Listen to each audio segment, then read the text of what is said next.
선진국이라는 프랑스를 미국인들이 제일 동경하는 이유가 거기에 있습니다. 그것을 뺏어 오려고 하는 게 미국이고 그것을 앞장서는 것이 뉴욕의 그런 여러 가지 그런 시설들인데 잘 되질 않죠. 그리고 인문학의 어떤 이런 발달, 신학의 이런 발달도 어떻게 되냐면은 독일에서 앞장을 서갑니다. 그래서 미국에 들어와.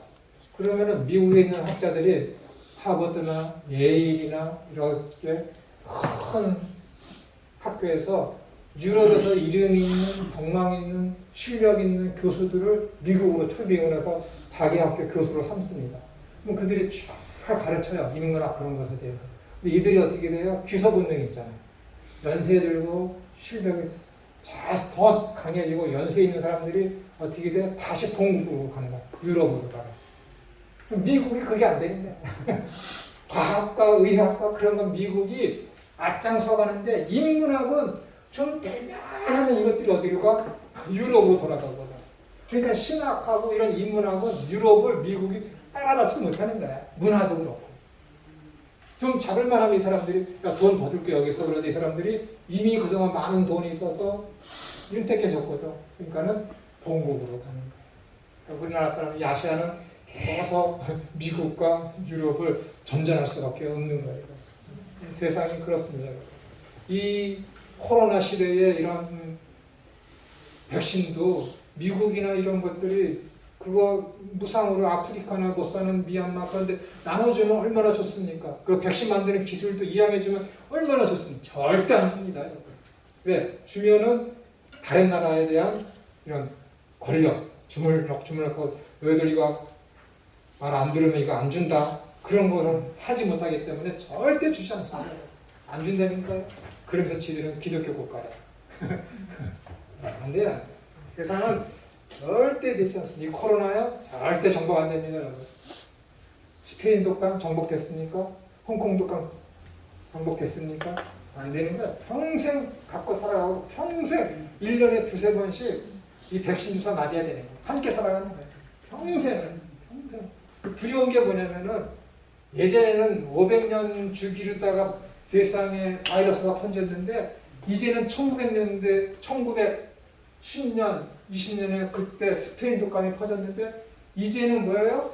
100년밖에 안 됐는데 아니 60년밖에 안 됐는데 홍콩 바이러스가 퍼졌어. 40년밖에 안 됐는데 이게 뭐예요? 이 코로나가 걸린 거예요.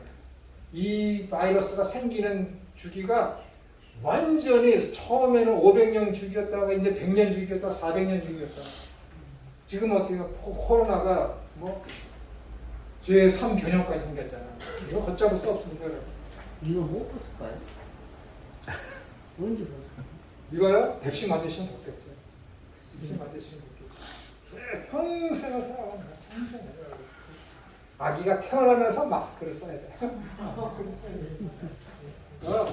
그러면 날짜가 되고 그리스도께서 재림하시는 그때가 되면 상상할 수 없는 병들이 제가 여러분들한테 초면에 말씀드렸잖아요. 초면에.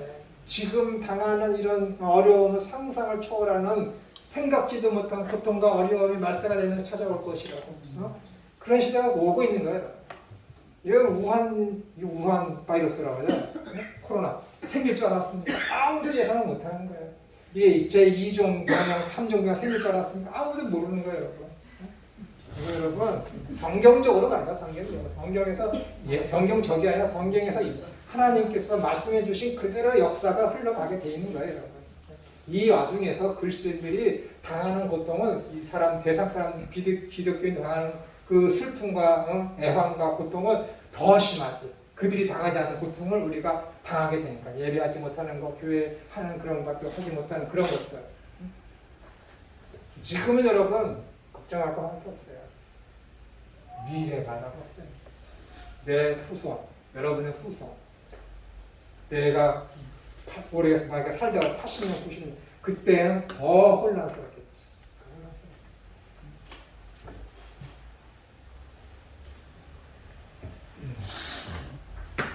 이렇게 이제 벨직 신앙 고백서와 스코틀랜드 신앙 고백서를 통해서 나타난 교회의 징표가 무엇인지에 대해서 살펴보겠습니다. 이것은 장로교에서 장로교 어떤 교리로다가 채택한 그런 고백서입니다.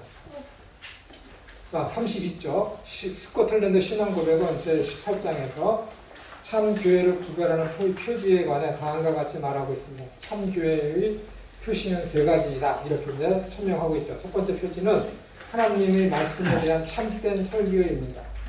참된 교회라면은 말씀에 대한 참된 가르침이 있어야 된다는 거예요. 하나님은 그의 말씀 안에서 자기 자신을 우리에게 계시하셨기 때문에 그렇습니다. 이 계시는 예언자들과 사도들의 글에 선포되어 있습니다. 두 번째 표지는 그리스도 예수님이 세례와 성찬을 바르게 집행하는 것입니다. 이 세례와 성찬은 하나님의 말씀과 약속을 우리 마음속에 인치며 확증하는 것입니다. 그 다음에 세 번째 표지는 하나님의 말씀에 근거한 교회의 치리, 권징을 바르게 행사하는 것입니다. 이 권징을 통해 교회는 악을 억제하고 덕을 키웁니다. 그러니까 교회에 대해서 어떤 교리를 어기거나 신조를 따르지 않는 자들은 벌을 가하고 잘하는 사람은 상을 주고 이것을 교회의 권징이라고 합니다. 다시요, 교회는 뭐예요? 말씀에 대한 참된 가르침이 있어야 되고 그 다음에 세례와 성찬이 준행되어야 되고 권징이 있어야 된다는 것입니다. 이 권징을 통해 교회는 악을 억제하고 덕을 세우게 되기 때문에 그렇습니다. 따라서 이 세 표지들이 보이며 어느 때든지 지속하고 있는 곳에는 성도의 숫자와 관계없이 틀림없이 교회에 참 교회가 존재하고 있다라고 우리가 이야기할 수 있습니다. 그리스도의 참 교회가 존재하고 있다라고 이야기할 수 있습니다. 그리스도는 그 약속에 따라서 이 참 교회와 함께 계시며 동행하십니다. 또한 벨직 신앙고백서 제29장에도 위에 거는 스코틀랜드 신앙고백서에 나온 것이고요. 벨직 신앙고백서에서 제29장에서도 동일한 내용이 나옵니다. 참 교회임을 알 수 있는 몇 가지 사실은 다음과 같습니다. 만일 복음의 순수한 교리가 전파되고 말씀 선포죠. 그냥 그리스도에 의해서 세워진 성례가 준수되고 그다음 세례와 성찬, 그다음 교회의 가르침으로 인해 죄를 증거하는 일이 일어나면은 이는 참 교회에 속하는 것이다라고 벨직 신앙고백서에서 동일하게 세 가지를 이야기하고 있습니다. 즉 말씀의 순수한 선포, 성례의 정당한 집행, 그러니까 권징의 성실한 시행, 이 세 가지 표지는 종교개혁의 전통을 따르는 모든 교회들이 참된 교회를 식별하는 객관적인 기준으로 삼은 내용입니다. 따라서 순서에 따라 세 가지 표지에 대해 좀 더 자세하게 살펴보겠습니다. 첫 번째, 교회의 징표로서의 말씀의 참된 선포. 말씀에 대한 이해는 3대 표지의 기초이면서 또한 3대 표지 중 가장 중요한 말씀입니다. 왜 말씀이 교회의 표지로서 중요합니까? 첫 번째, 교회는 선지자들과 사도들에 의해서 주어진 복음의 기둥이며 터이기 때문에 그렇습니다. 에베소서 2장 20절, 그 다음에 디모데전서 3장 15절, 3장 15절 보겠습니다. 만일 내가 지체하면 너로 하나님의 집에서 어떻게 행하여야 할 것을 알게 하게 함이니 이 집은 살아계신 하나님의 교회요 진리의 기둥과 터이니라. 그러니까 여기서 이제 이 집이라는 것은 뭐예요? 교회를 얘기하는 것이죠. 그러니까 예전에는 지금 우리 여러분들이 생각하는 것처럼 교회들이 모이면은 이런 예배당에 모이는 것이 아니라 각 가정에 가정교회로다가 이렇게 큰 집이 있으면은 거기서 모여서 예배하고 교제 나누고 그런 일을 행했던 것이죠. 그렇기 때문에 그런 식으로다가 이제 표시한 것이고, 그 다음에 선지자들과 사도들의 임무가 무엇입니까? 그것은 말씀의 올바른 선포이며 가르침입니다. 그러므로 교회는 말씀에 의해서 움직이며 그 진리의 말씀을 선포하고 전파하고 지켜야 할 의무가 있는 것입니다. 두 번째, 말씀은 하나님의 구원을 이루는 가장 강력한 은혜의 수단이기 때문에 그렇습니다. 로마서 10장 17절을 보시면은 그러므로 믿음은 들음에서 나며 들음은 그리스도의 말씀으로 말미암느니라 이렇게 되어 있습니다. 믿음은 듣고 들음은 그리스도의 말씀. 즉 하나님의 말씀이 선포되어야 듣게 되고 그 말씀을 듣는 자들이 어떻게 되는 거예요? 믿게 되더라는 거예요. 그러니까 하나님이 누군가를 선택했다? 그러면 그에게 어떻게 되는 거예요? 반드시 복음이 증거돼요. 반드시.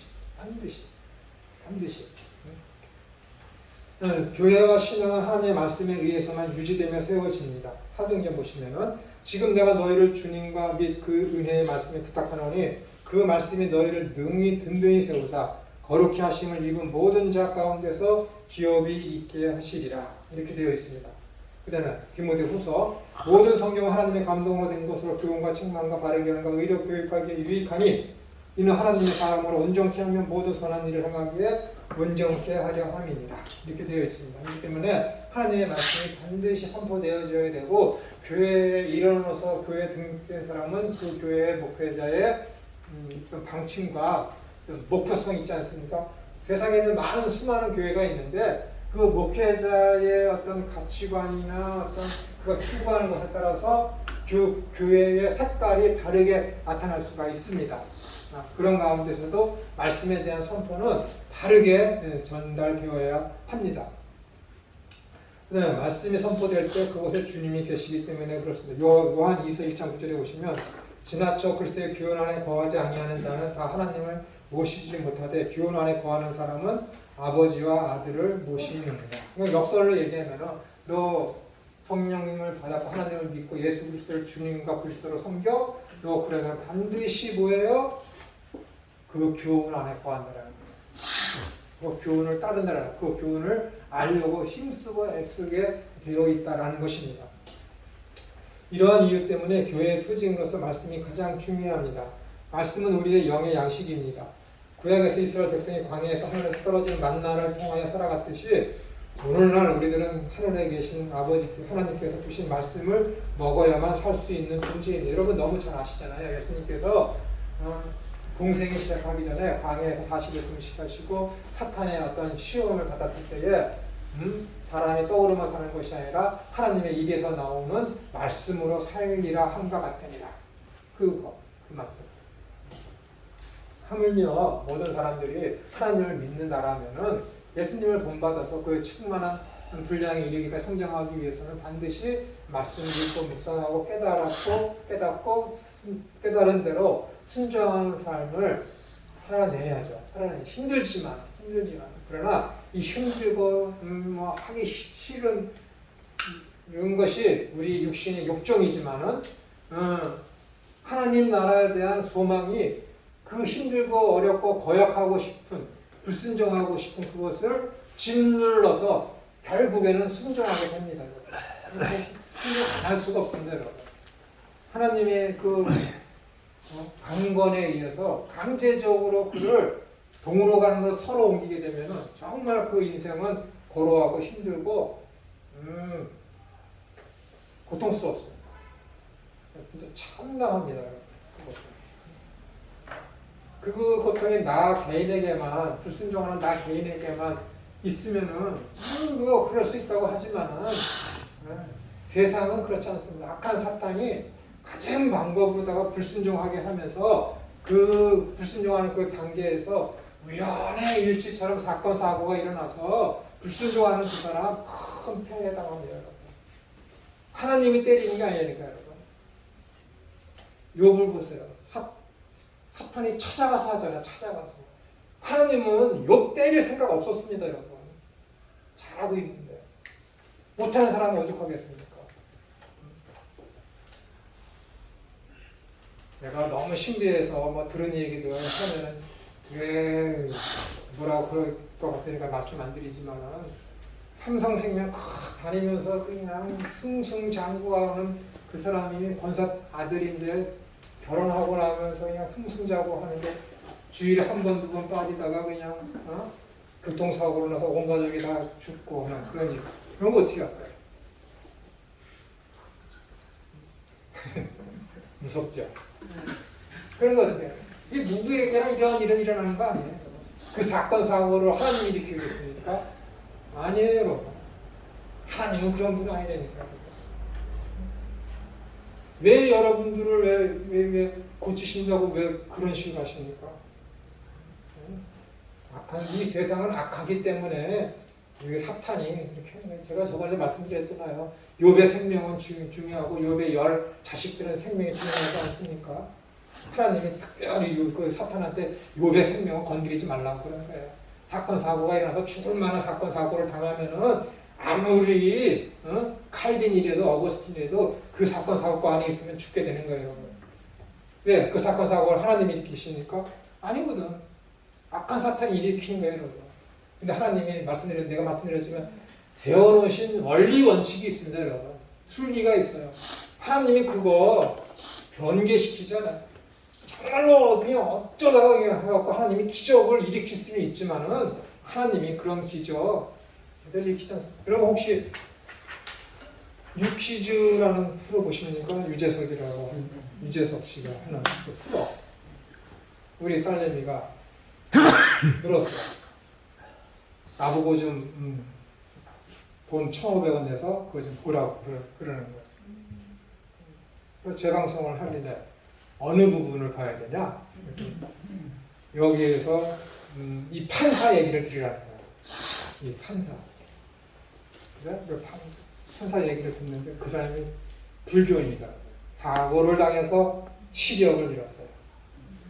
그래서 좌절하고 있었는데 그 판사의 어머니가 너 절에 들어가서 3,000배를 해봐라. 그랬어. 3,000배. 그래서 한 달 동안만 절에 들어가서 3,000배를 해라고 해서 한 달 동안에 뭐 3,000번 하는 거 뭐 하루에 뭐 100번 하면은 3,000번인데 그건 못하겠어 했더니 하루에 3,000번이라는 거예요. 한 달 동안에 9만 번을 하고 왔대요.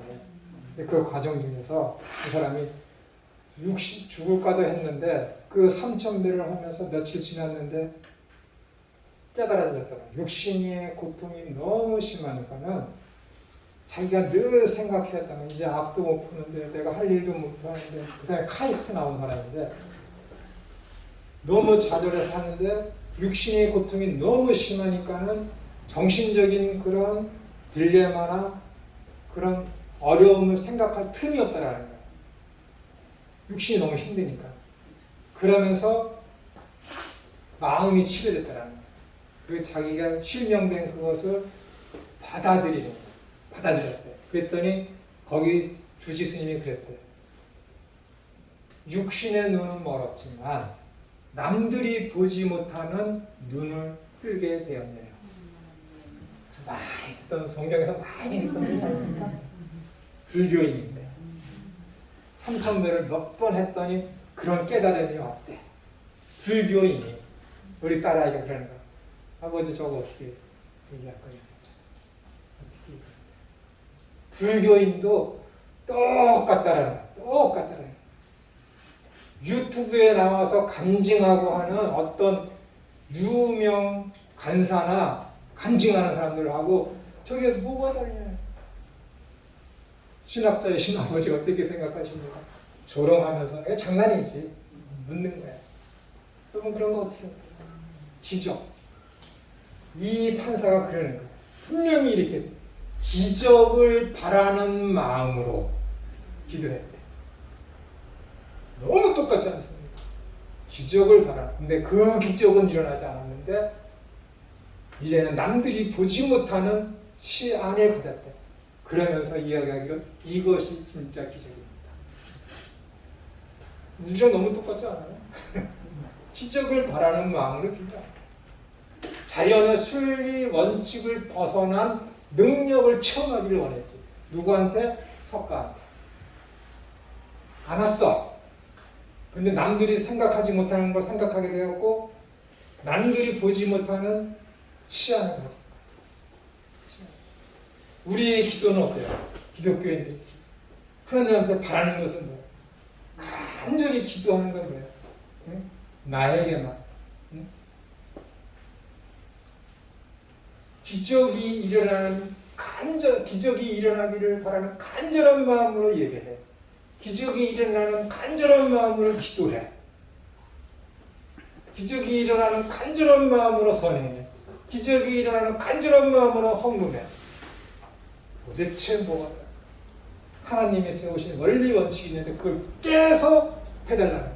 하물며 김천원을 태워서 식사 대접하겠다고 주차장 가면서 우리 전도사님 식사 배고프니까 빨리 식사할 수 있도록 주차하는 공간이 꼭 생기게 해주십시오. 기도하고 갑시다. 기도하고 가. 속으로 생각해. 제발 주차 자리 만땅이 돼갖고 주차권 없게 해주세요. 난 그렇게 기도해. 근데 딱 갔는데 차 한 대가 딱 나가. 할렐루야! 우리 기도 들어주셨대. 내가 경험한 거야. 미국에서. 어떻게 할까요? 이게 기독교인입니다. 응? 이게 기독교. 좋다는 거야. 하나님이 세우신 원리 원칙이 있어요. 몸 쪼개지면 죽어야 돼. 생명은 피에 있느니라. 피 다 쏟아지면 죽어야 된다니까. 하나님이 세우신 원칙인데 어떻게 할까? 악한 사탄이 와서 어떻게 하면 저놈을 삼켜서 죽여버릴까 우는 사자처럼 믿는 자들을 찾아다닌다니까 여러분. 그 마음속에 불듯이 일어나 육신의 소욕을 일으켜. 야, 하나님이 동쪽으로 가래? 서쪽으로 가라. 그 마음이 들게 해. 그 마음 여러분 먹는 것 같아요? 아니라니까요. 아니요. 로마서를 읽어봐요. 여러분의 뜻과 의지 아무것도 없어. 성령의 소욕과 육신의 소욕. 육신의 소욕은 뭐야? 사탄이 주는 거야. 어느 것을 쫓아가요? 그 의지가 있어. 자유가 있는데 그 자유를 내가 어떻게 쓸 것인가 하는 의지가 나한테 그 자유의지라고 그랬잖아. 그걸 내가 어떻게 쓸 거냐 선택하는 게 있어. 이쪽으로 쫓아가지. 사탄이 좋은 거 줄 것 같아? 처음에 좋은 거 주는 것 같지. 그걸 믿는 자야. 얘가 진심으로는 하나님을 믿어. 안 버려. 결국은 이놈이 하나님으로 갈 걸 알아. 그럼 어떻게 하겠어? 사건 사고 일어난 대로 그를 유인해서 죽여버리겠지. 된다니까요 여러분. 그게 사탄이 되니까요 여러분. 이게 영적인 세계라니까요. 부인할 수 없는 거예요 여러분. 이왕 죽을 거 어떻게 할 거야? 하나님이 동으로 가라 그러면 동으로 가야지. 거기로 가도 죽는다니까 여러분. 악한 사탄이 방해를 해서.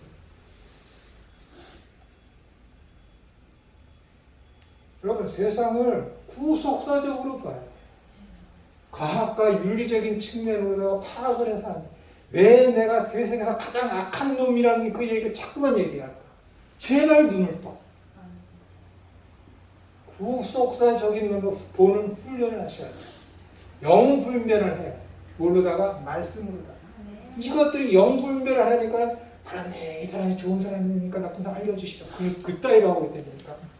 영불별하는 것은 그의 영을 분별하는 것은 말씀을 통해서 그 사람이 그러한 거 아닌가 말씀대로 성령의 소욕을 쫓으며 행하고 있는 거 그걸 분별해서 그가 참된 영인지 거짓 영을 따르는 것인지 그걸 파악하라는 것이지 기도를 통해서 이 사람이 좋은 사람이니까 나쁜 사람을 알려달라는 게 아니니까요. 결정됐어요 여러분. 하나님의 말씀에 동의해 있으면 동으로 가야 되는 거예요. 그쪽으로 가도 악한 사탄이 때려서 죽게 만든다니까. 악한 사탄이 야 서쪽으로 와서 서쪽으로 가도 악한 사탄이 믿는 사람을 때려 죽인다니까 여러분. 지금 여러분이 여기 이거 살아 계신 것은 천사가 여러분 도와주고 있는 거야. 그리스도께서 여러분. 아멘. 이게 의심나면 물어봐요 여러분. 누구한테? 사도행전에 가서 물어봐. 사도행전. 유대인들이 그러지. 사도 베드로가 감옥에 갇혔어. 근데 사도 베드로가 풀려났어. 그들이 뭐 어떻게 생각을 해? 천사가 왔는 줄 알았다. 천사가 왔는 줄 알았다. 천사가 내려왔어. 성이 망했어. 누굴 보호해줘서 무엇을 가지고 보호해 준다니까요. 지금 내가 여기 그 1시간 반 걸리는 인천에서 여기 오는데 살아있는 거는 하나님께서 도와주시고 나를 지금 안위해 주시기 때문에 여기 온 거예요. 악한 사탄 놈은 어떻게까지 저 김천호를 죽여버릴까 하고 여러분들 죽여버릴까 호시탐탐 지금도 노리고 있다니까요. 여러분이 기도하건 안 하건 상관없어. 하나님이 지켜줄 자는 지켜준다니까요. 아멘. 성령님께서 지금도 로마서 8장에는 말할 수 없는 탄식으로 우리를 위해서 간구해. 왜? 우리가 간구할 것이 무엇인지를 모르기 때문에. 그게 뭐야? 이놈이 언제 사고를 당할지 몰라. 이놈이 또한 가장 필요한 것이 뭔지를 몰라. 우리가 모른다니까. 이건 말할 수 없는 탄식으로 우리는 자기들이 필요한 구할 것을 알지 못함으로 성령님께서 대신해서 지금 간구하고 계시다는 거예요. 얼마나 좋습니까? 이 수천 수만 매일같이 몇백 명씩 교통사고가 죽고 수없는 사건 사고가 일어나는데 왜 나한테는 안 닥쳐? 그거 깊이 생각해 보셔야 돼요. 악한 사탄이 우는 사자처럼 찾아다니고 있다는데 그 동방의 의인이라는 욥도 그렇게 못 살게 죽이려고 하는데 나는 왜 이렇게 건강하고 나는 왜 이렇게 새벽 5시간에 운동을 해도 다치지 않을까? 내가 잘나서 건강해서 하나님께 여러분 제발 그런 생각 좀 버리십시오. 제발 다 하나님 허락하시고 다 하나님이 지켜주시고 다 모든 게 다. 아멘. 그러니까 어떻게 해야 돼요? 하나님한테 잘해야지. 다 은혜 잘해야지. 제발. 응? 그 나라에 가서 왜 김천호 없지? 그러면 어떻게 해? 곤란하지. 우리 집에 애들이 부정만 되면 절을 합니다. 제 인상은 딱 하나예요. 그 나라에 가서 또 만나자. 그거야. 그래야지. 그래. 여러분 여기서 보는 거 솔직히 별로 그 나라에 가서 영원한 나라에서 봐야지. 안 그렇습니까? 제대로 믿어야 되는 거예요. 제발 예수님을 주님으로 고백하고 섬겼다면 그 가치를 인정하는 삶을 여러분들이 사시기 바랍니다. 기도하겠습니다. 하나님 아버지 감사합니다. 우리는 다 압니다. 하나님이 창조해 주시고 우리를 만드셨고 우리에게 영생을 주신 분이라는 것을 알고 있습니다. 그래서 우리는 하나님을 창조주라고 고백하고 예수님을 구원의 주라고 고백하고 성령님을 우리는 보혜사라고 중보자라고 고백을 합니다. 말과 혀로만이 아니라 행함과 진실함으로 행하라고 사도 요한이 우리에게 권면을 하고 있습니다. 간절히 원하오니 그렇게 되기를 소원합니다. 예수님의 이름으로 기도드리옵나이다. 아멘.